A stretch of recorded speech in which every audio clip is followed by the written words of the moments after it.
Puji dan bersyukur kehadirat Allah Subhanahu wa taala atas nikmat yang telah diberikan kepada kita, di antaranya nikmat sehat, nikmat iman, nikmat Islam, sehingga kita dapat hadir untuk melaksanakan sholat Idul Fitri berjamaah. Shalawat dan salam kepada Nabi kita, Nabi besar Nabi Muhammad Sallallahu Alaihi Wasallam dan keluarganya, para sahabatnya, serta umat-umatnya. Insya Allah kelak di yaumul kiamah kita semua dapat memperoleh syafaatnya. Amin. Amin, amin ya rabbal alamin. Di pagi hari yang cerah ini, di hari yang agung, di hari yang penuh ampunan, maghfirah Allah Subhanahu wa taala. Hari ini Rabu tanggal 1 Syawal 1444 Hijriah, bertepatan dengan tanggal 10 April 2024.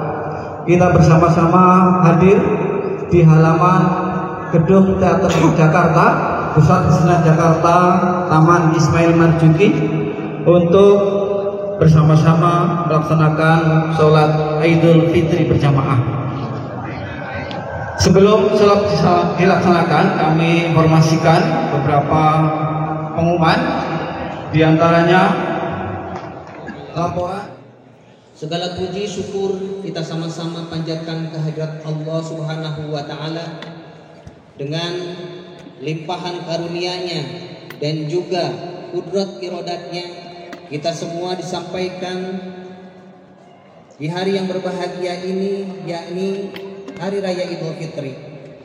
Dan sholawat salam juga semoga terlimpah curah kepada junjungan kita Habibana wa Nabiyana Muhammad Sallallahu Alaihi Wasallam, kepada keluarganya, kepada para sahabat-sahabatnya, dan juga mudah-mudahan sampai pula salawat dan salam kepada kita selaku umatnya. Amin ya rabbal alamin. Hadirin jamaah yang dirahmati Allah Subhanahu wa taala.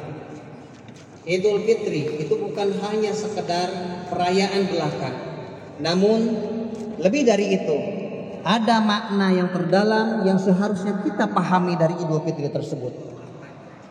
Hadirin yang dirahmati Allah Subhanahu wa taala, seperti dijelaskan tadi bahwasanya salah satu dari makna Idul Fitri adalah menjalankan agama dengan benar. Itu makna Idul Fitri.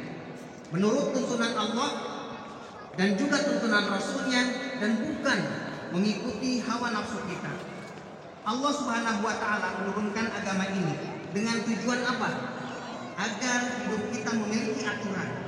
Dan ketika kita mengikuti aturan yang telah ditetapkan oleh agama, maka Allah Subhanahu wa taala menjanjikan kebahagiaan untuk kita, baik itu di dunia maupun di akhirat. Maka hadirin, agar kita dapat menjalankan agama itu dengan benar, penting sekali untuk kita pahami, agar kita dapat beragama dengan sebenar-benarnya Allah Subhanahu wa taala.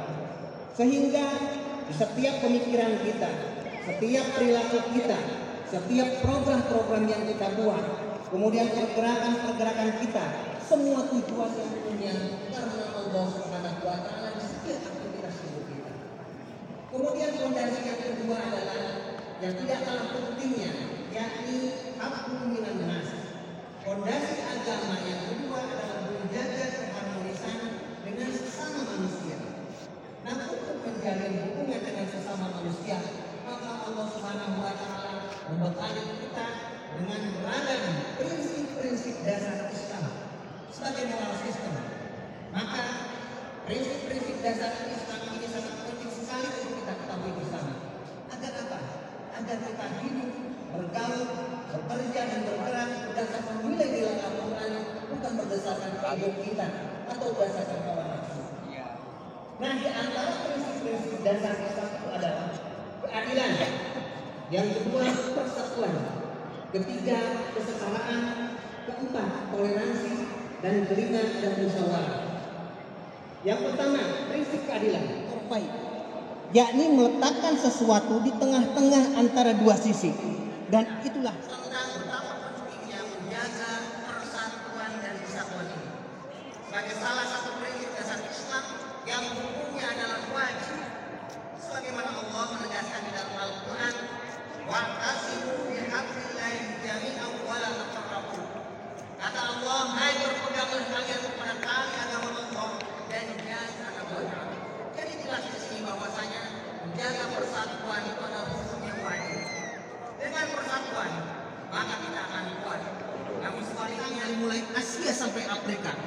bahkan sampai ke dataran Eropa.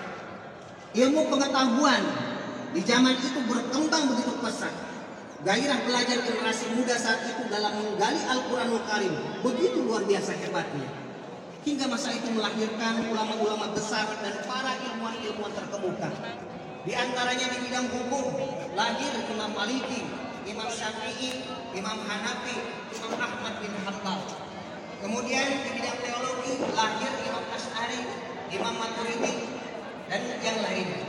Kemudian di bidang ilmu tasawuf, lahirlah Syekh Junaidi Al-Baghdadi dan yang lain-lain.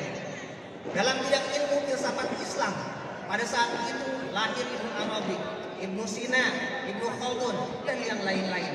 Bahkan di Spanyol tidak dibunuh. Nah, kemudian ini akibat mereka sudah tidak lagi mengindahkan nilai-nilai Al-Quranul Karim, nilai-nilai persatuan yang diajarkan oleh Allah Subhanahu wa Ta'ala. Mereka asik dengan egonya sendiri-sendiri. Toleransi itu adalah tentang bagaimana kita menghormati dan saling menghargai perbedaan di antara kita. Walikulli wijhatun huwa muwalliha, kata Allah Subhanahu wa Ta'ala. Bagi setiap umat ada kiblat yang mereka menghadap ke arahnya. Ini adalah tentang keyakinan. Lalu Allah melanjutkan firman-Nya, fastabiqul khairat, berlomba-lombalah kalian dalam berbuat kebaikan. Artinya apa, saudara? Artinya Allah tidak menyuruh kita untuk memperlombakan keyakinan. Allah tidak menyuruh kita untuk memperlombakan perbedaan, karena itu bukan wilayah kita. Allah lah yang menciptakan soal dalil yang sebetulnya ada di ranah zonni yang memungkinkan berbeda penafsiran. Allah Subhanahu wa Ta'ala, apabila kelima prinsip ini dipegang teguh, maka hubungan dengan sesama manusia akan terjalin dengan harmonis. Kita akan memperoleh kemenangan di dunia maupun di akhirat. Inilah cara kita merealisasikan hari raya Idul Fitri dalam kehidupan ini.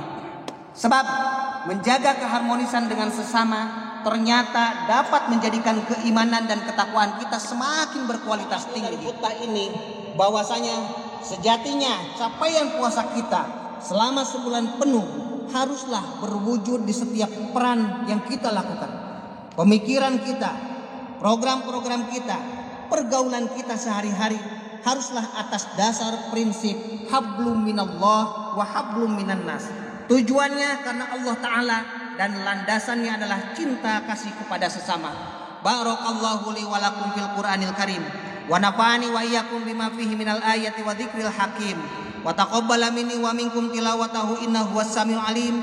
Aqulu qawli hadza astaghfirullahal adzim li wa lakum wa lisairil muslimina wal muslimat wal mu'minina wa ita'idzil qurba wa yanha'il fahsya'i wal munkari wal baghi ya'idzukum la'allakum tadhakkarun wa la dzikrullahi akbar. Assalamualaikum warahmatullahi wabarakatuh. Sallallahu